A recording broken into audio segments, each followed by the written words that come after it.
Tribuners, 14 incumbent dan 6 pendatang baru di komposisi DPRD Kota Tual 2024-2029. Data rekapitulasi suara pemilihan legislatif atau pileg oleh KPU Kota Tual mencatat 20 nama caleg yang bakal menduduki kursi DPRD. Dari angka tersebut ada 6 nama baru hasil pemilihan 14 Februari 2024. Berikut nama-nama incumbent serta wajah baru DPRD Kota Tual terpilih periode 2024-2029.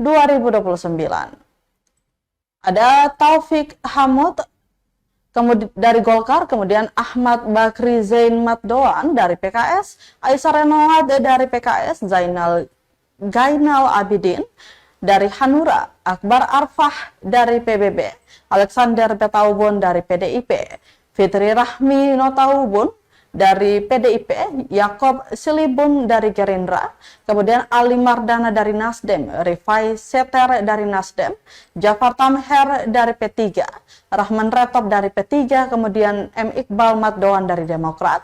Sementara pendatang baru yakni LM Yuda Hari Pratama.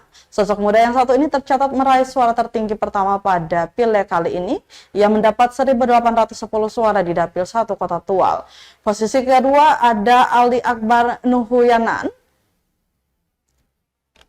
Dari hasil pileg oleh KPU mencatat Ali Akbar Nuhuyanan melenggang ke Parlemen Tual dari Dapil 2 dengan torehan 964 suara. Disusul Alfi Rumadan dari Partai Hanura yang menggantikan Suleman Letsoin yang naik kasta ke DPRD Provinsi Maluku.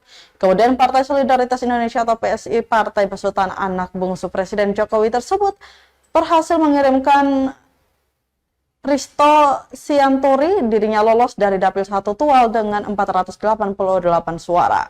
Sementara Partai Perindo Besutan MNC Haritanu Sudibjo menyumbang Yakub Letsoin. Kemudian dari PBB mengutus wakil terbaiknya Arsad Seter dari Dapil 2 Kota Tual dengan total raihan suara sebanyak 322 suara.